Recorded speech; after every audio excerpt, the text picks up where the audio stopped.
Felicidade é algo que mesmo que você não esteja agora, profetize, irmão, que a palavra se cumpre. Por isso, quando alguém pergunta se eu estou bem, eu sempre falo, estou ótimo. Porque se eu não estiver num momento, em 2 minutos eu vou ficar, porque eu profetizei. E a palavra tem? A palavra tem poder, meu irmão. A palavra tem poder. Hoje eu estou feliz porque minha esposa está completando 30 anos de idade, você acredita, gente? Meia-noite ela vai completar. Por isso que... Fica de pé, meu irmão, um pouquinho. Não parece, mas está fazendo 30, né, gente? 3 filhos. Eu, para garantir... Você sabe como é que é quando o bichinho é mais feio, né? A gente já sai fazendo filho para garantir o casamento. Eu já fiz logo 3, para pensar 2 vezes. E Janine é uma bênção na minha vida. Hoje eu estava no carro falando para ela as 10 coisas que eu mais gosto nela. 5 eu não posso falar em público. Eu seria preso, inclusive. Mas a Janine é uma bênção na minha vida. Janine construiu os bastidores para que hoje eu possa estar servindo ao Senhor. Janine cuida dos nossos filhos, da nossa casa. Janine teve paciência comigo quando ninguém teve. Me perdoou com coisas que ninguém me perdoaria. E hoje no teu aniversário eu quero te honrar, meu amor. Porque eu literalmente não seria ninguém sem você. Você conseguiu construir o pouco que eu tenho hoje. Eu te amo.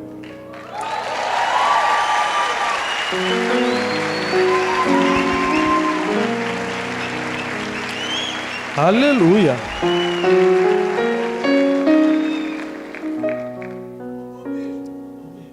Faltou um beijo. Meu irmão, depois dessa declaração não vai ser um beijo, né? Fica tranquilo. Deixa comigo. Eu estou plantando um negócio aqui. Tu está atrapalhando o negócio. Eu estou começando devagar aqui, tu está já querendo adiantar os troços. Você está indo devagarzinho. Quem está feliz de novo, eu pergunto? Eu estou feliz demais. Então abre sua Bíblia em Gênesis. Hoje eu quero compartilhar uma palavra que Deus colocou no meu coração. Eu tenho certeza que vai te abençoar e te colocar numa outra dimensão espiritual. Porque eu percebi que muita gente vem à igreja, muitas famílias. Quem aqui veio buscar uma solução para a sua família, por exemplo? Para o seu relacionamento? 4 pessoas. Então o resto veio... Dinheiro. O que é dinheiro? Não é possível. A verdade é que a gente vem para a igreja, na maioria das vezes, quem sou eu para te julgar? Quem sou eu para te julgar? Mas na maioria das vezes você vem para a igreja porque você está com algum problema para resolver. Porque quando você não tem problema para resolver, você já dá um jeito de pegar um avião e ir para algum lugar, de ir para um restaurante. Quando você não tem problema para resolver, você quer curtir. A igreja virou sinônimo de, se eu tenho um problema, eu preciso tomar uma morfina para aguentar esse problema. Eu vou na igreja. A palavra bonita que o pastor dá, o louvor abençoado, fico até arrepiado, gente. Aí fica assim, então eu aguento 3 dias mais esse problema. A boa notícia que eu tenho para te dar é que a igreja... ela não é uma morfina espiritual para você aguentar o problema. Ela é o hospital que mata o problema. E o que define se você vai sair daqui com um pouquinho de morfina para aguentar mais um pouquinho esse problema que você está vivendo, ou matá-lo de vez, é a tua fé. E quando a tua fé, ou seja, aquilo que você acredita, se junta com conhecimento, aí você se torna invencível.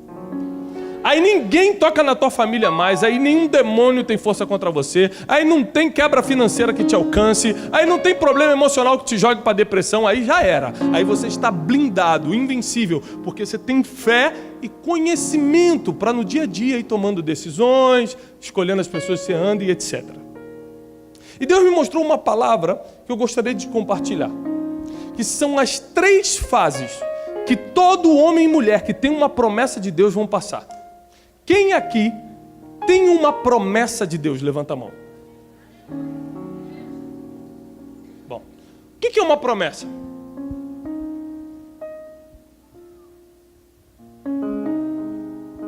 Ninguém sabe. Promessa é algo que o Eterno, que o Todo-Poderoso, que o Deus de Israel falou sobre você e vai se cumprir. Promessa não está ligado a algo que você espera para o futuro. Eu quero muito ser rico. Quero muito ser pastor um dia. Eu quero muito morar não sei aonde. Promessa não é o que você quer, promessa não é expectativa. Promessa não é o que falaram para você ou sobre você. Promessa é o que o Todo-Poderoso, o conhecedor do futuro, o Deus de Abraão, Isaque e Jacó, o Deus de Israel falou a teu respeito. Isso é uma promessa. Quando Deus abre a boca, profere o teu nome e fala algo a teu respeito, você recebe uma promessa. E muitas pessoas que estão aqui receberam uma promessa de Deus. Mas se você recebeu uma promessa de Deus, eu lhe garanto, você está num problema sério. Porque se você recebeu uma promessa de Deus, quer dizer que Ele está contando com você. E você está em apuros. Porque você vai ter que agora lutar todo dia contra você mesmo, para não viver mais a tua vontade, mas a vontade daquele que te deu a promessa. E aqui está o desafio do ser humano. Não vivo mais eu, mas Cristo vive em mim. Quando eu percebo que Cristo não está vivendo em mim? Quando eu fico ofendido com alguma coisa. Porque se Cristo está vivendo em mim, eu já não sinto, eu sou inofendível, nada me ofende. Porque não sou mais eu, é Cristo. E Cristo já levou na cruz as minhas ofensas. Quando eu percebo que não é Cristo vivendo em mim, sim eu, vivendo por mim mesmo, tentando andar com Jesus para me sentir bem um pouquinho espiritualmente. É quando eu falo que não tinha que falar, não me controlei, falei mesmo, eu sou assim. Porque se fosse Cristo vivendo em mim, Ele faria como fez com o Malcom, o servo do sumo sacerdote. Ele pegaria a orelha de Pedro, que nervosinho acabou de cortar, colaria a orelha e falaria assim: Pedro, você não sabe que quem vive pela espada vai morrer? Ou seja, com aquela voz de amor, Ele ensinaria no meio do caos. Então, se você fizer uma autoanálise na tua vida, você vai perceber que você não só está vivendo por si mesmo, como ainda não é participante daquilo que Deus declarou ao seu respeito, ou seja, a promessa. E quando Deus declara algo ao seu respeito, você vai entrar em 3 fases. A primeira, nós vamos entender um pouco a história de Jacó e talvez você se identifique, talvez seja a sua história, porque essa história de Jacó foi a minha história e talvez seja a sua. Em Gênesis, capítulo 33, a partir do versículo 24, diz assim: Jacó, porém, ficou só e lutou com ele um homem até que a alva subiu. E vendo que este não prevalecia contra ele, tocou a juntura de sua coxa, se deslocou a juntura da coxa de Jacó, lutando com ele. E disse: deixa-me ir, porque já subiu a alva. Porém Jacó respondeu: não te deixarei ir, se não me abençoares. E disse-lhe: qual é o teu nome? E ele disse: Jacó. Então disse o anjo: não... Li alguma coisa errada? 32, gente. Espera aí, irmãos. O mínimo que vocês têm que ter é telepatia gospel para poder saber. Não é possível, vocês não estão nesse nível, gente. Tá muito básico, não é possível. É 32, gente. Tá perdoado? Eu estou lendo 32, Gênesis 32, pessoal. Mas quem conhece a Bíblia já sabia. Quem não conhece fala: "Ih, pastor, está errando a Bíblia aí." Versículo 28. Então disse o anjo: não te chamarás mais o teu nome Jacó. Repare que aqui chamarás é futuro. Deus não está mudando o nome de Jacó aqui ainda. Ele está prometendo, Ele está dando uma promessa. Repare isso. Não se chamará mais o teu nome Jacó, mas Israel, pois como príncipe lutaste com Deus e com os homens e prevaleceste. Versículo 29. E Jacó, ou seja, continua o mesmo nome de antes. Jacó tem uma experiência com Deus. E nessa experiência com Deus, ele recebe uma promessa. A promessa é: você não vai mais se chamar aquele que pega pelo calcanhar, o enganador, aquilo que as pessoas te chamaram a vida toda. o teu passado, quando olha, fala lá o fofoqueiro, a fofoqueira, ó a prostituta, olha lá o ladrão, olha lá aquele enganador, olha o adúltero, olha lá tudo de que te chamam vai ficar para trás, porque eu vou mudar o seu nome. Porque você teve uma experiência comigo. E o que eu vou fazer contigo é te colocar como príncipe do meu povo. Porque quando Deus tira alguém da lama, Ele não tira alguém da lama só para deixar limpo. Ele tira e bota para governar, para todo mundo ver quem é Deus. É por isso que quando Deus te tirar da onde você está hoje, ou se você já saiu e lembra de onde Deus te tirou, você sabe muito bem onde Ele te colocou. E se você não sabe, veja onde Ele vai te colocar nos próximos dias. Então ele pega e faz uma promessa a Jacó. Vou mudar o teu nome. A primeira fase que todo homem, toda mulher de Deus vai ter se receber uma promessa é uma experiência com Deus. É a primeira fase. Se você nunca teve uma experiência com Deus, comece a correr atrás disso agora. Esses dias eu estava no carro, num engarrafamento gigantesco aqui na Marginal, botei o louvor estava me emocionando muito, eu comecei a orar, aí aumentei mais o volume e comecei a falar, me dá uma experiência, Senhor, me dá uma experiência contigo aqui, Senhor, me dá uma experiência, porque quanto mais experiências com Deus você tiver, mais poderoso você fica. Porque é impossível ter contato com o poder e não absorver poder.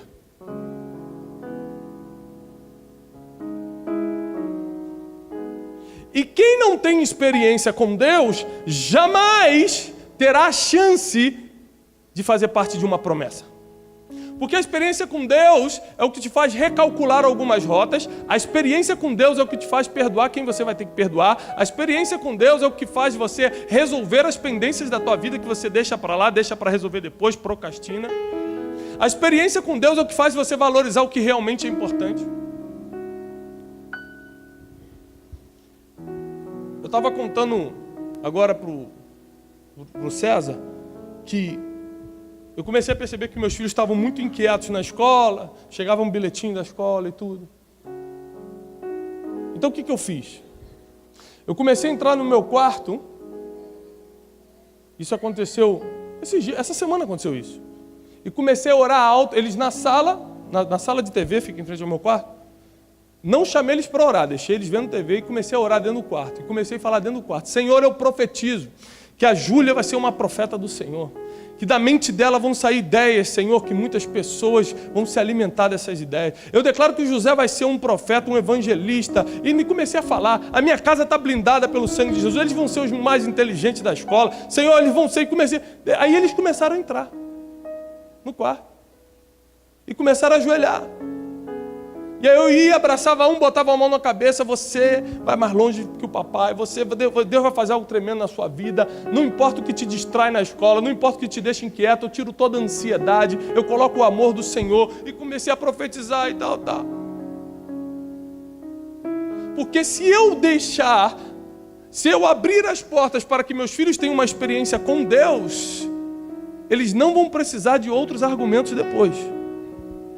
Se eu abrir a oportunidade para que a minha casa viva numa experiência com Deus, não vamos precisar recorrer a outros artifícios, porque quem tem uma experiência com Deus passa para a segunda fase. Qual é a segunda fase, pastor? Eu lhe explico. A segunda fase é algo fantástico. É algo que pode mudar muita coisa na sua vida hoje. Porque quando você tem uma experiência com Deus, você começa a ficar incomodado por como você vive. Por isso que se você não tem experiência com Deus, você acha tudo normal. Tudo pode. Por isso, se você não tem experiência com Deus, você não sabe diferenciar o que é urgente e o que é importante. Se você tem experiência com Deus, você não sabe nem a quem você está servindo. Você só quer aquela morfina espiritual para ficar bem 3, 4 dias. A segunda fase está no capítulo 33 de Gênesis. Versículo 1 diz assim: levantou Jacó os seus olhos e olhou, e eis que vinha Esaú e 400 homens com ele. Então repartiu os filhos entre Lia, Raquel e suas 2 servas, pôs as servas e seus filhos na frente, e a Lia e seus filhos atrás, porém a Raquel e a José, ou seja, Josézinho estava com Jacó. José, que seria o rei do Egito, governador de toda a terra, estava ali, só que pequenininho, ele pega Jacó e deixa mais atrás. Ele mesmo passou adiante deles, inclinou-se à terra 7 vezes até que chegou o seu irmão. Deixa eu te contar o que está acontecendo aqui. Há 20 anos esses irmãos não se viam.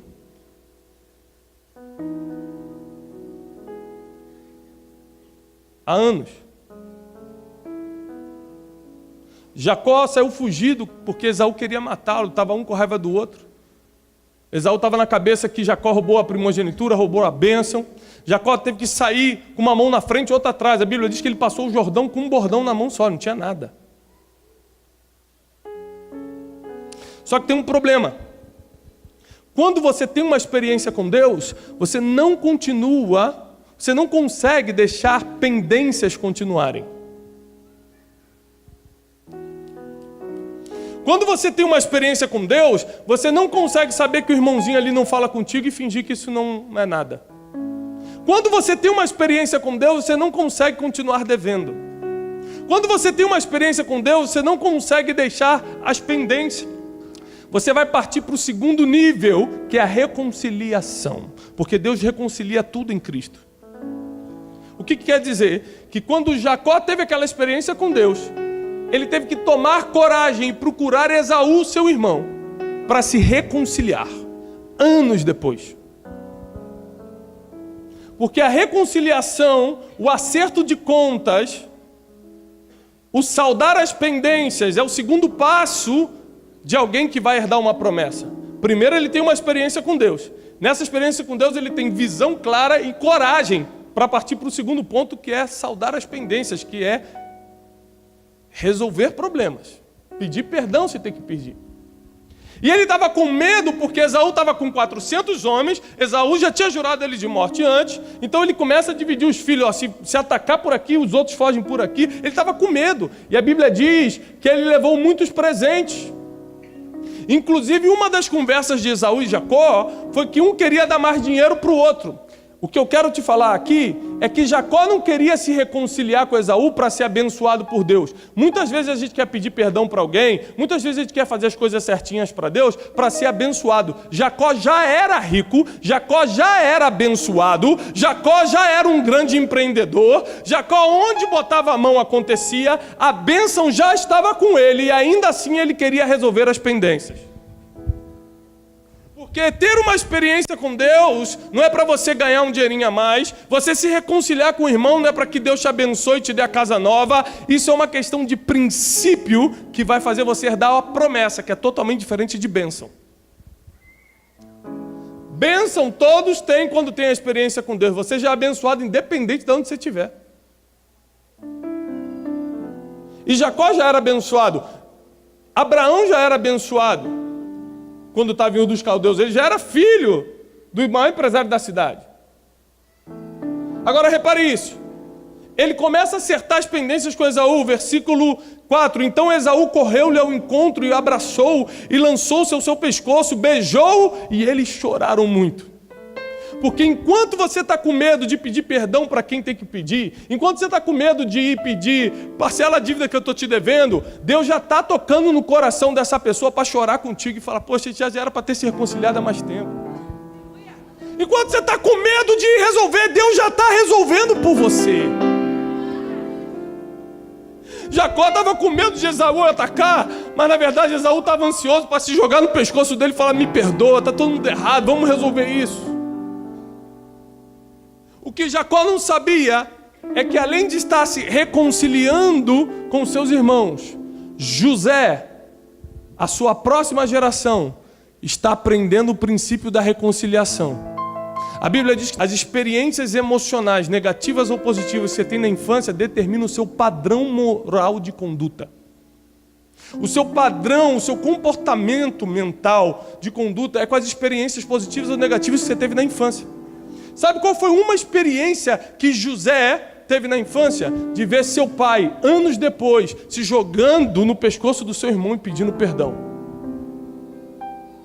Quando José assumiu o Egito, agora todo poderoso, depois de ter sofrido tudo que sofreu, depois de passar por prisão, de ser injustiçado, ele fica de frente com seus algozes, ele fica de frente com quem o traiu, ele fica de frente com quem jogou no muro, no buraco, ele fica de frente com quem causou toda a dor. Só que o seu padrão mental de reação. O que ele aprendeu com as gerações dele foi que irmão reconcilia-se com irmão. E da mesma forma que Esaú se joga no pescoço de Jacó e pede perdão, ele se joga no pescoço dos irmãos e eles começam a chorar. Porque quando você está se reconciliando, quando você está resolvendo suas pendências, você nem sabe, mas está ensinando as tuas gerações a servir ao Senhor. Você está ensinando as suas gerações como fazer. Seus filhos não escutam o que você fala, eles repetem o que você faz.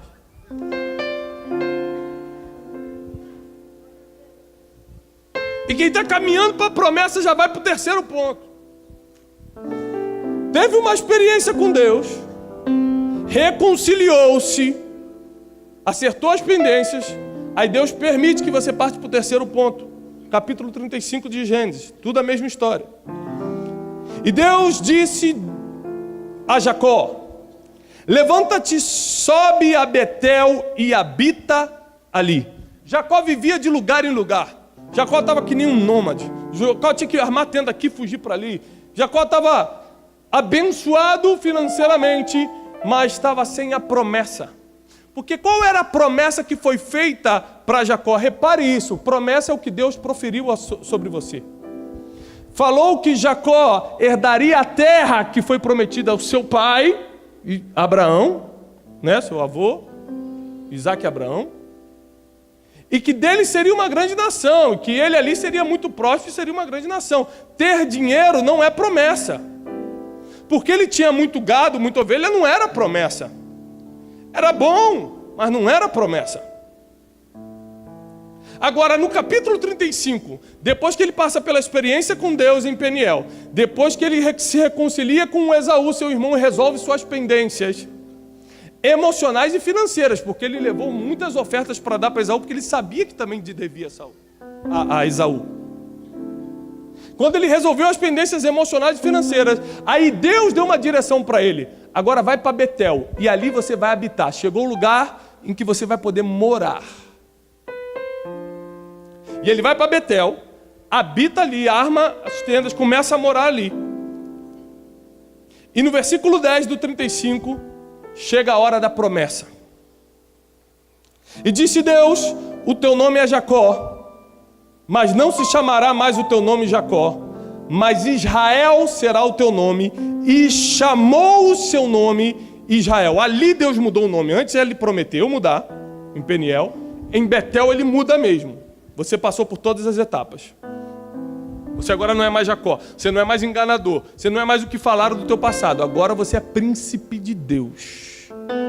Agora que você se reconciliou, passou pela experiência, passou pelas fases da promessa, agora eu cumpro. Agora teu nome não é mais Jacó, o seu nome é Israel. Mas tem mais. E disse-lhe mais Deus: eu sou o Deus Todo-Poderoso. Frutifica. Porque o homem que frutifica é o homem que dá resultado. Olha só, produz, seja produtivo, seja empreendedor. Frutifica e multiplica-te, ou seja, torne-se outros. Frutifica e multiplica-te. Uma nação, sim, uma multidão de nações sairá de ti e reis procederão dos teus lombos. E aqui Deus entrega toda a promessa para Jacó. Por que Deus não entrega essa promessa antes? Segura isso, meu irmão. Jacó já tinha a bênção, mas não tinha a promessa. Sabe por quê? Porque a bênção é pessoal. A bênção está contigo. Agora a promessa é geográfica, é territorial. Vou te provar. Abraão já era abençoado em Ur dos Caldeus, já era filho do empresário mais rico de Ur. Mas a bênção não é a promessa era Canaã. Então ele teve que ir para a geografia de Canaã. E quando a bênção juntou com a promessa, ele virou o pai da fé. Às vezes Deus quer te tirar do emprego, você é mandado embora. Meu Deus, que Deus injusto! Tanta conta para pagar, fui mandado embora. É que Ele quer te mover geograficamente para o lugar da promessa. Meu Deus, eu perdi a casa, agora eu vou ter que me mudar de cidade, não sabia. É porque você já carrega a bênção, você está na rota da promessa e agora Ele vai te alinhar geograficamente com a promessa.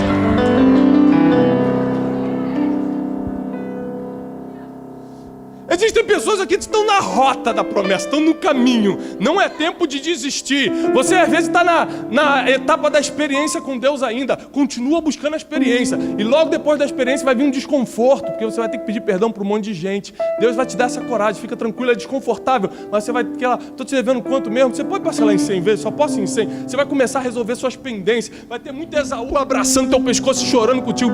Me perdoa também, irmão. Vamos deixar para lá, irmão. E aí, de repente, você vai escutar a voz de Deus te direcionando, geograficamente te colocando num lugar onde as coisas vão começar a acontecer. Alguns anos atrás, eu tive uma experiência muito forte com Deus. Tudo que eu tinha foi por água abaixo. Empresa quebrou. Eu perdi tudo. Foi igual o Jó, menos a família. Tirando a família, todo o resto eu perdi e fui tocado. Eu soube o que é depressão, o que é ataque de pânico, o que é dívida que não acabava, tudo que você imaginar. No meio disso tudo, eu resolvi ter uma experiência com Deus. Me tranquei 9 meses no meu quarto. E tive experiências atrás de experiências com Deus. Quando eu saí desses 9 meses de experiências com Deus, primeira coisa que Deus falou: agora começa a procurar todo mundo que você está devendo. Agora começa a pedir perdão para todo mundo que você feriu um dia. Agora eu falo: não, Senhor, mas eu já fui muito humilhado, acho que já foi a conta, já tá bom já. Não é assim que é com Deus, não. Fui de porta em porta. Irmão, quanto é? Irmão, como é? Irmão, o que eu fiz? O que eu te falei mesmo? Perdoa. Irmão, tal. Irmão. Mais alguns meses me reconciliando. Mais alguns meses resolvendo as pendências. E um dia eu estou aqui em São Paulo, morava no Rio de Janeiro, estou aqui em São Paulo dando um curso.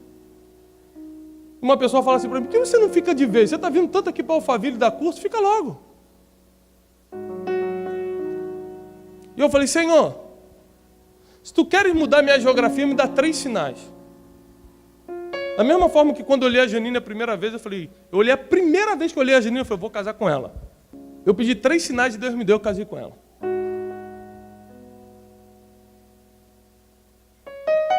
Eu falei: Deus, me dá 3 sinais. E Deus me deu os 3 sinais na mesma semana. Peguei minha família, botei dentro do carro, botei minhas coisas no caminhão e vim para São Paulo. Não pense que é fácil deixar os pais, a família, a segurança emocional, tudo que você... deixar tudo para trás. E eu já era, nessa época, um homem abençoado. Deus já tinha me levantado. Eu já estava dando cursos no Brasil todo, eu já tinha a bênção. Mas quando eu cheguei na geografia que Deus desenhou para mim, a bênção juntou com a promessa. Aí tudo começa a se cumprir. Aí chega dia que você acorda e fala assim: Deus, como é que eu vou administrar o que você tem me dado? Antes você tinha que acordar e pedir: Deus, me dá alguma coisa. Agora você tem que acordar: Deus, me dá sabedoria para administrar o que você tem me dado. Em relação a tudo. Porque quando a tua bênção alinha com a promessa que Deus tem para a sua vida, irmão, você só vai precisar de sabedoria para administrar. E eu quero profetizar que a bênção que está em você vai se alinhar com a promessa geográfica que Deus vai te colocar. Agora você fala: pastor, o que isso tem a ver com a minha família? Tem a ver que cada um de nós respondemos individualmente com Deus. Cada um de nós temos que ter a nossa própria experiência com Deus. O pai, o sacerdote da casa tem que ter a sua experiência, a mãe tem que ter a sua, os filhos têm que ter as suas. Cada um vai ter que resolver suas próprias pendências. Hoje eu estava fazendo uma sessão de coaching com uma menina, uma filha de um grande empresário, e a orientação que eu estava dando no final é: sem perdão não tem futuro. Se você não perdoar, não tem futuro. A única chance da gente ver o futuro é usando o passaporte do futuro, que é o perdão. Então tem filhos que vão ter que perdoar, pais que vão ter que pedir perdão. A reconciliação vai começar, é individual. Uns vão ter que resolver outros tipos de pendência, uns vão ter que confessar pecados, outros vão ter que pagar a dívida, não importa. Mas depois da experiência com Deus, que cada um tem que ter individualmente na sua família, Deus começa a resolver as pendências contigo. E quando as pendências estão resolvidas, Deus alinha a tua família para a promessa. E aí quando você entra na promessa, e eu encerro aqui, quando você entra na promessa, começa um outro problema. Manter-se na terra prometida. Manter-se na terra prometida é um grande desafio. Pronto. Qual era a promessa? Você vai casar, você vai ser feliz, você vai ter recurso financeiro, você vai servir ao Senhor. Ah, todo mundo quer isso, ótimo, estou vivendo a promessa, tá bom. Casei, estou servindo ao Senhor, prosperando, só que ainda faltam 40, 50 anos para eu morrer. O que eu vou fazer nesse tempo? Como é que eu vou administrar o que Deus me deu? Eu parto do princípio que uma família tem que ser como um time dos sonhos. Você pode reclamar de tudo que a tua família tem de ruim, ou você pode selecionar o que cada um tem de bom e começar a incentivá-los a estarem no lugar certo. Eu lembro que quando a gente jogava bola, quando a gente era garoto, tinha um gordinho no nosso time. E ninguém queria selecionar o gordinho na hora de a gente escolher. Né? É difícil selecionar a gente. Aí eu chamei um dia, eu falei, bota o gordinho no nosso time. Pode falar gordinho hoje? Nem sei se pode. Não é preso mais não, né? Pode. Pessoa acima do peso ideal, seria. É mais ou menos isso, né? Tem que ter cuidado. Mas gordinho acho que pode, né, gente? É fofinho, né? É fofo. Hã? Fofinho. Fofex, pronto. E aí ninguém queria selecionar o Fofex e tal, ele ficava lá.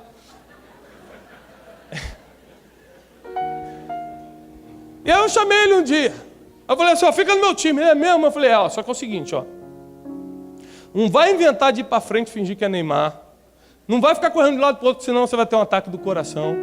Fica parado aqui, ó, de back. E é o seguinte, veio para cima para fazer gol, você só se coloca na frente. Você pode fazer isso? Posso. Ou seja, tem 1000 pessoas para criticar. Se tiver alguém para pegar o que ele tem de bom, ninguém faz gol lá. E ninguém fazia gol nele. Mas nós somos especializados. Tá gordo, hein? Pô, você não faz nada, hein? E se correr, vai morrer, hein? E se não sei o quê. Em vez de pegar o que ele pode fazer que vai fortalecer o meu time. Quando a gente está vivendo a promessa, eu tenho que reunir com a minha esposa e ver como é que eu posso facilitar a vida dela e como ela pode facilitar a minha. Isso é um treino, tá? Não de um dia para o outro. Nos elogiarmos, nos admirarmos diariamente é um treino. Nós treinamos, nós aprendemos isso. Porque a gente às vezes parece que é inimigo dentro da própria casa. Está vivendo a promessa, gente, passamos pela experiência com Deus, resolvemos as pendências, estamos alinhados geograficamente com a promessa, e agora que a gente está na promessa, vamos perder o casamento, vamos perder a empresa, agora que a promessa está na mão, a gente vai deixar correr pelas mãos. Ah, não. Não, você não. O que Deus te deu vai ficar na sua mão. Você não vai perder nada do que Ele te prometeu. Facilitar a vida do outro, conversar, identificar de onde estão vindo os problemas. Tem casal que não sabe identificar quais são os verdadeiros problemas, não consegue nem conversar. E quando conversa, não sabe identificar. O meu problema é o quê? Emocional, foi alguma coisa no passado? Meu problema é financeiro, por isso que está do jeito que está. Meu problema é espiritual, eu estou endemoniado. O problema é a esposa falar: amor, eu acho que você está endemoniado. Eu não estou, não. É o que é demônio? Pastor João que reconhece rápido, né, Pastor João? Se a gente te levar assim, tu reconhece se é ou não é. Levar na casa do cara e falar assim, pastor João é ou não é? O cara não se esconde, não. Eu vou levar o pastor João na casa de alguns aqui. Ele de longe fala assim, aquele ali é. O cara sai correndo e fala, não, moço, é sim, traz ele. Demônio. Como já aconteceu, isso eu vi, graças a Deus não foi aqui, foi em outro lugar. O cara expulsando, fala teu nome! O cara... Fala teu nome, eu quero o nome, eu quero... Moço, eu juro, é José, moço, tá aqui a carteira de identidade. O pescoço quebrado já, tanto apanhado. Bateram no cara achando que era demônio, o cara só tava meio bêbado. Moço, eu nunca apanhei tanto na minha vida, moço. Eu só queria uma oração. Bateram tanto no bichinho para expulsar o demônio, não era demônio. Então, tem que saber qual é o problema. Porque pode ser espiritual ou não. Ah, pode ser psíquico. Pode ser caso de psiquiatria. Transtorno bipolar. Uma disfunção na atenção. Tem gente que não consegue ir nem ao médico. É o que eu preguei umas semanas atrás sobre a desinformação. Se a desinformação entrar no teu relacionamento, vai desfazer tudo, irmão. O problema é físico, é emocional, é espiritual, é psíquico, é emocional por causa do passado. Qual é o problema? Por que eu passo? Por que eu fico nervoso? Por que eu faço o que eu faço? Por que a gente briga todo dia? Por que não se dá bem? Se quer ser o time dos sonhos, se quer construir a promessa junto, se quer pegar o que Deus deu e fazer acontecer, vai ter que sentar e fazer um planejamento que o técnico faz com o seu time. Olha, você é aqui, eu sou aqui, ó, tem esse problema. Como resolve esse problema? Para que a promessa não escape pelas nossas mãos. Para que a gente comece a tratar do que tem que tratar, para continuar com a promessa na mão. Para que nenhuma pendência do passado volte mais.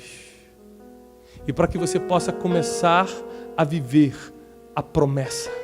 Porque viver a promessa, querido, é algo espetacular. Um homem e uma mulher que começa a viver a promessa de Deus, começa a viver como quem sonha, como diz Salmo. Você acorda, você está como quem sonha. Você dorme, está como quem sonha. Não tem mais dias tristes. Todo dia você acorda para viver a promessa.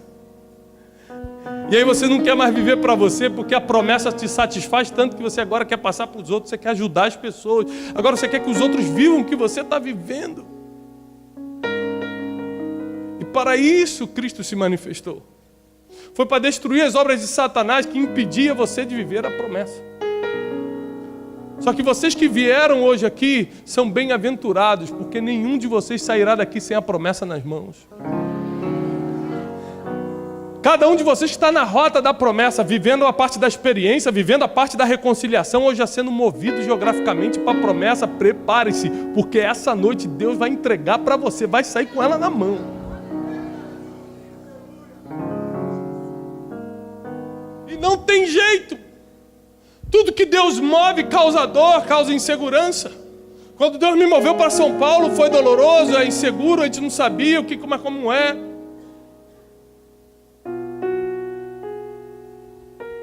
Tem gente que acha que eu vim para São Paulo convidado. Gente, eu nunca recebi convite de nada em São Paulo. Nem de empresa, nem de igreja. Meu pastor soube que eu ia ficar aqui depois que eu me mudei. Eu vim debaixo de uma ordem de Deus. Porque quem vem debaixo da ordem de homem, presta conta a homem.